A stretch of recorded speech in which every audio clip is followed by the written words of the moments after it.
Well, this reading, sometimes known as the slaughter of the innocents, too soon, really. I mean, it comes too soon.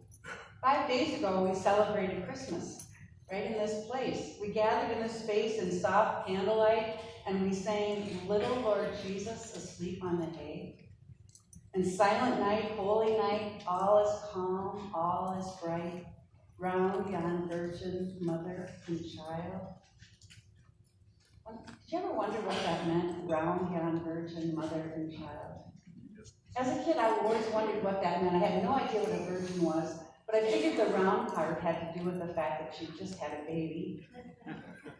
But I digress. In today's reading, we hear about the slaughter of all children, all boy children under the age of 2 in the area. That is, when Herod found out the wise men had tricked him as to the location of Jesus, he said every young boy had to go. What a terrible story. And I won't dwell on it, but before I move on, let me make just a few comments. First, you may have noticed all the references to the Old Testament prophecy. For you Bible geeks out there, that is because we are hearing from the book of Matthew. We heard the Christmas story the other day from the book of Luke, but Matthew has a different agenda. The writer of Matthew sets out to prove that Jesus is the fulfillment of Old Testament prophecy. Matthew is written to a Jewish audience. But it is also important to note that this prophecy doesn't mean that God has caused these innocents to be killed. It is very clear in the story that Herod has ordered the violence. Sometimes we ask, why did God let this happen? Or even, why did God do this? When it is clear that power corrupts, and people with too much power have been known to order the destruction of others. These things still happen. There are children being killed all over the world, whether by force, starvation, slave labor, or being separated from their parents in safety. And there is hope. There is hope when we are able to separate ourselves from all the noise and fear generated by those who would like to keep us powerless. There is hope when we are able to listen to the still small voice of God, that whisper in our ear. In today's passage, Joseph listens to the voice of God that comes to him in a dream as a warning. Do you know how much courage or insanity that must have taken? To leave everything familiar, home and livelihood, to flee to Egypt, to become a refugee? Some of you have done it. You have come from another part of the country, leaving everything behind in hopes of saving your life, in hopes of finding recovery in this cold state, this foreign land of Minnesota. Have you ever heard of the psychological test, the MMPI? Yes. Have you taken it? That's even more fun.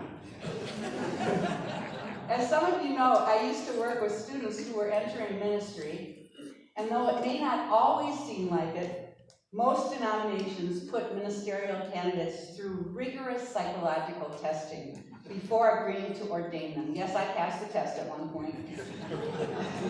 There are instruments that measure personality and leadership style, and some of them are just personality traits. Are you an introvert or are you an extrovert? Are you a doer or are you a beer?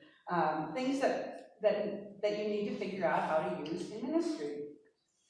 And then there's the MMPI, Minnesota Multiphasic Personality Inventory. This is an instrument that measures psychopathology. It is primarily intended to test people who are suspected of having mental health or other clinical issues. Like paranoia, schizophrenia, hypomania, OCD, hysteria. You get the picture. And yes, we are all somewhere on these scales, and some days more so than others, but this test measures the extremes. And if you've taken it, you know that the test includes some really bizarre questions. Some of them are rather gross, and I won't repeat them here, and others seem to be asking flat out if you're crazy. One of the questions is about dreams. I would often meet with students after they had completed the inventory, and they would often confess to me that they had lied on one of the questions. The question said, "Do you believe God speaks to you in dreams?" They would say, "I know what they were looking for," so I said no, "but you know what? I do believe God speaks to me in dreams." And I said, "So what?" Isn't this one of the many ways we listen for the voice of God? Where would we be if Joseph had brushed aside the dream he had that warned him to go into exile to protect his newborn? What did it take to follow that prompting? After all, Joseph was a carpenter, not a millionaire. But he was willing to live in a foreign country for a couple of years until it was safe to go home. And Mary followed him. How do you listen to God?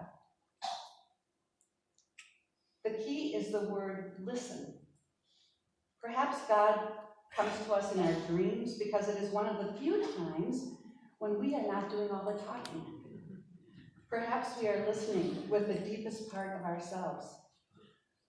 For those of you in recovery, have you ever had that dream that you are drinking again or using again? Oh. I don't have it as much as I used to, but every now and then it reappears. And I wake up in a cold sweat. The first thing I think is, I'm going to lose my job. But heck, I could lose my life. Then I feel a great wave of relief when I realize it was just a dream, a cautionary dream, a dream that reminds me, a warning from God, very deep in my heart.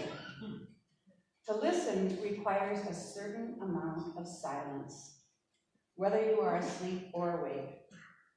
No surprise that the word listen is made up of the same letters as the word silent.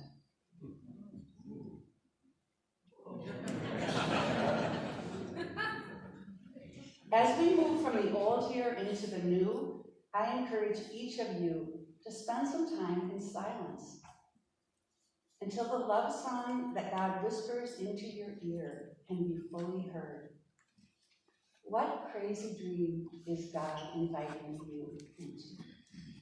Amen.